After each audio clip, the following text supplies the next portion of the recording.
జమ్మూ కాశ్మీర్లోని పెహల్గాం బైసరన్ వ్యాలీలో ముష్కర్లు చేసినటువంటి నరమేధానికి ఇప్పుడు భారత ప్రభుత్వం పాకిస్తాన్ మీద ప్రతీకారం తీర్చుకుంది.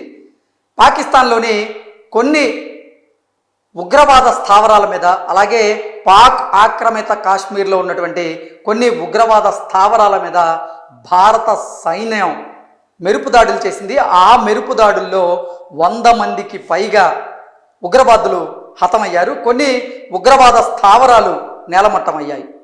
భారత ప్రభుత్వం ఆపరేషన్ సింధూర్ అనేటువంటి పేరుతో మంగళవారం అర్ధరాత్రి 1:44 ఈ పాకిస్తాన్లో ఉన్నటువంటి ఉగ్రవాద స్థావరాల మీద, పాకిస్తాన్ ఆక్రమించుకున్నటువంటి పాక్ ఆక్రమిత కాశ్మీర్లో ఉన్నటువంటి ఉగ్రవాద స్థావరాల మీద భారత సైన్యం మెరుపు దాడులు చేసింది. మొత్తంగా 9 స్థావరాల మీద మెరుపు దాడులు చేయడం జరిగింది.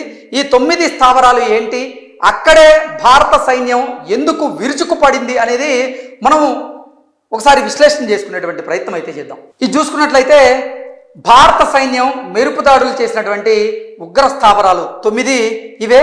అవి ఏంటంటే ముజఫరాబాద్ ఒకటి, కొట్లీ, గుల్ఫూర్, భీంబర్, సియాల్కోట్, మురేత్కి, అలాగే బహాల్పూర్.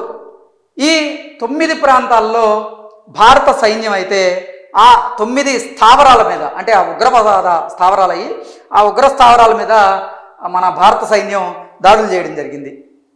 పెహల్గాంలో పర్యాటకులపై ఉగ్రదాడికి భారత్ ప్రతీకారం తీర్చుకుంది. పాకిస్తాన్ భూభాగంలోని ఉగ్ర స్థావరాలపై మంగళవారం అర్ధరాత్రి మెరుపుడు దాడులు జరిగాయి. దీంతో దాయాది దేశం ఒక్కసారిగా ఉలిక్కిపడింది. ఆపరేషన్ సింధూర్ పేరుతో జరిగినటువంటి ఈ దాడుల్లో పాక్లోని 9 కీలక ఉగ్రవాద స్థావరాలను భారత సైన్యం లక్ష్యంగా చేసుకుని మట్టుపెట్టింది. అంతర్జాతీయ సరిహద్దుకు 100 కిలోమీటర్ల లోపు ఉన్నటువంటి ఈ క్యాంపులను టార్గెట్ చేసింది. సో ఇందాక మనం అనుకున్నట్లుగా అంతర్జాతీయ సరిహద్దుకు 100 కిలోమీటర్ల లోపు ఉన్నటువంటి ఈ ఉగ్రవాద స్థావరాలు ఏవైతే ఉన్నాయో వాటిని టార్గెట్గా చేసుకొని భారత సైన్యం రంగంలోకి దిగి ఇప్పుడు ఆ ఉగ్రవాద స్థావరాలను అయితే మత్తుపెట్టడం జరిగింది. నెక్స్ట్ పాకిస్తాన్లోని 4, పాక్ ఆక్రమిత కాశ్మీర్లో ఉన్నటువంటి 5 ఉగ్రవాద స్థావరాలను ఇప్పుడు భారత సైన్యం ధ్వంసం చేసింది. ఇందులో జైషే మహమ్మద్కి చెందినటువంటి 4, లష్కరే తోయిబాకి చెందినటువంటి 4 క్యాంపులు కూడా ఉన్నాయి. 2 హిజ్బుల్ ముజాహిద్దీన్ శిబిరాలు కూడా ఉన్నాయి. అసలు భారత సైన్యం దాడులు చేసినటువంటి ఈ ఉగ్రవాద స్థావరాల వివరాలు ఒకసారి కనుక మనం చూసుకున్నట్లయితే, బహవల్పూర్లోని మర్కజ్ సుబాన్ అనేటువంటి ఉగ్రవాద స్థావరాన్ని భారత సైన్యం టార్గెట్గా చేసుకుని మెరుపు దాడులు చేసింది. ఇది సరిహద్దుకి 100 కిలోమీటర్ల దూరంలో ఉంది. ఇక్కడ దాడి చేయడానికి ప్రధానమైనటువంటి కారణం ఏంటంటే, జైషే మహమ్మద్కి చెందినటువంటి ప్రధాన కార్యాలయం ఇది. కాబట్టే భారత సైన్యం ఇప్పుడు బహవల్పూర్లో ఉన్నటువంటి మర్కజ్ సుబాన్ అనేటువంటి ఈ ఉగ్రవాద స్థావరాన్ని టార్గెట్గా చేసుకుని మెరుపు దాడులు అయితే చేయడం జరిగింది. అలాగే మురిత్కేలోని మర్కాజ్ తోయిబా అనేటువంటి ఉగ్రవాద స్థావరం మీద కూడా భారత సైన్యం మెరుపు దాడి చేసింది. సరిహద్దుకి 30 కిలోమీటర్ల దూరంలోని లష్కరే క్యాంపు కార్యాలయం ఇది. అందుకే భారత సైన్యం అక్కడ దాడి చేయడం జరిగింది.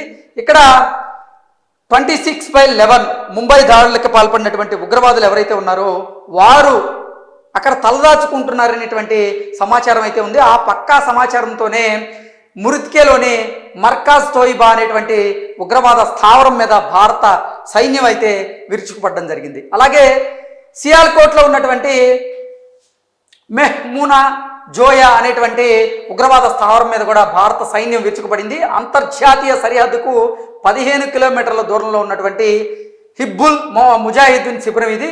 దీనికి చుట్టూ నివాస భవనాలు ఉన్నాయి. అలాగే కోట్లీలోని మర్కాజ్ అబ్బాస్ ఉగ్రవాద స్థావరం మీద కూడా భారత సైన్యం విరుచుకుపడింది. నియంత్రణ రేఖకు 35 కిలోమీటర్ల దూరంలో ఈ క్యాంప్ అయితే ఉంది. 2023 ఏప్రిల్ 20న పూంచ్లో జరిగినటువంటి ఈ ఉగ్రదాడులకు కారణమైనటువంటి ఉగ్రవాదులు, అలాగే జూన్ 24న బస్సులో ప్రయాణిస్తున్నటువంటి అమాయక యాత్రికులపై దాడికి పాల్పడినటువంటి ఉగ్రవాదులు ఎవరైతే ఉన్నారో ఆ ఉగ్రవాదులకు చెందినటువంటి ఉగ్రవాద సంస్థ ఇది. అందుకే దాని మీద భారత సైనిక వ్యవస్థ విరుచుకుపడింది. నెక్స్ట్ కోట్లీలోని మర్కస్ రహీల్ షహీద్ అనేటువంటి ఉగ్రవాద స్థావరం మీద కూడా భారత సైనిక వ్యవస్థ విరుచుకుపడింది. పిఓకేలో హిజ్బుల్ ముజాహిద్దీన్కి చెందినటువంటి స్థావరం ఇది. హిజ్బుల్ ముజాహిద్దీన్కి సంబంధించినటువంటి ఉగ్రవాదులు కూడా భారత్ మీద ఎన్నోసార్లు ఉగ్రదాడికి అయితే పాల్పడ్డారు. కొండ ప్రాంతాల్లో ఉండేటువంటి ఈ క్యాంపులో 4 గదులు అలాగే బరాకులు కూడా ఉన్నాయి. వీటిలో పెద్ద ఎత్తున ఆయుధాలు అలాగే మందుకుండు సామాగ్రి ఉన్నట్లుగా సమాచారం వచ్చింది. ఆ పక్కా సమాచారంతోనే కోట్లీలోని మర్కజ్ రహీల్ షహీద్ అనేటువంటి ఉగ్రవాద స్థావరం మీద భారత సైనికులైతే విరుచుకుపడ్డారు. అలాగే ముజఫరాబాద్లోని షవాహ్ నల్లాహ్ అనేటువంటి ఆ ఉగ్రవాద స్థావరం మీద కూడా భారత సైనికులు విరుచుకుపడ్డారు. పాక్ ఆక్రమిత కాశ్మీర్లోని తంగ్దర్ద్ సెక్టార్లో ఉన్నటువంటి సరిహద్దుకు 30 కిలోమీటర్ల పరిధిలో షెవాయ్ లష్కరే క్యాంప్ ఉంది. ఈ ముఠాకు కీలకమైనటువంటి క్యాంప్ ఇది. ఇక్కడ లష్కరే తోయిబాకి సంబంధించినటువంటి క్యాడర్ నియామకాలు, శిక్షణ వంటివి చేపడుతూ ఉంటారు. 2000 మంది నుంచి అంటే 2000 మంది ఇక్కడ ఉంటూ ఉంటారు. ఇక్కడ కొన్ని కార్యకలాపాలు కూడా సాగిస్తూ ఉంటారు. సో అసలు మెయిన్ లష్కరే తోయిబాకి సంబంధించినటువంటి క్యాంపు ఇక్కడే ఉంటుంది. అంటే ఈ వారికి సంబంధించిన ఆ లష్కరే తోయిబాలో ఉండేటువంటి ఉగ్రవాదులు ఎవరైతే ఉంటారో వారికి సంబంధించినటువంటి శిక్షణ కానీ వారికి ఏర్పాట్లు కూడా ఇక్కడే ఉంటాయి. అందుకే దాన్ని టార్గెట్ చేసుకొని ఇప్పుడు భారత సైన్యం మెరుపు దాడులకు పాల్పడింది. అలాగే బార్నాలాలోని మర్కాజ్ అహ్లే హదిత్ ఉగ్రవాద స్థావరం ఇది లష్కరే తోయిబా ఉగ్ర క్యాంప్. పూంచ్, రాజౌరి, రియాసీ సెక్టార్లో ఉన్నటువంటి లష్కరే ఉగ్రవాదులు ఆయుధాలను పంపించేందుకు దీన్ని వినియోగిస్తూ ఉంటారు. అందుకే పక్కా సమాచారంతోనే భారత సైన్యం అక్కడ దాడులు చేయడం జరిగింది. ముజఫరాబాద్లోని సైద్నా బిలాల్ ఉగ్రస్థావరం మీద కూడా భారత సైన్యం మెరుపు దాడులు చేసింది. పిఓకేలో ఉన్నటువంటి జైషే మహమ్మద్ ప్రధాన కేంద్రాల్లో ఇది ఒకటి. ముజఫరాబాద్ రెడ్ ఫోర్ట్కి ఎదురుగా ఇది ఉంటుంది. జమ్మూ కాశ్మీర్లోని ఉగ్రవాదులను అంటే జమ్మూ కాశ్మీర్లోకి ఉగ్రవాదులను తరలించేందుకు వీలుగా దీన్ని రవాణా క్యాంపుగా కూడా ఈ జైషే మహమ్మద్ సంబంధించినటువంటి ఉగ్రవాదులు దీన్ని నిర్వహిస్తూ ఉంటారు. ఇక్కడ ఎప్పుడు 50 నుంచి 100 మంది ఉగ్రవాదులు ఉంటారు. అక్కడ కూడా ఈరోజు అత్యంత చాకచక్యంగా వ్యూహాత్మకంగా భారత సైన్యం అయితే మెరుపు దాడులు చేయడం జరిగింది. అలాగే తెహ్రా కలాన్లోని సర్జల్ అనేటువంటి ఉగ్రవాద స్థావరం మీద కూడా భారత సైన్యం అయితే విరుచుకుపడింది. జైషే మహమ్మద్ ఉగ్రవాద స్థావరం ఇది.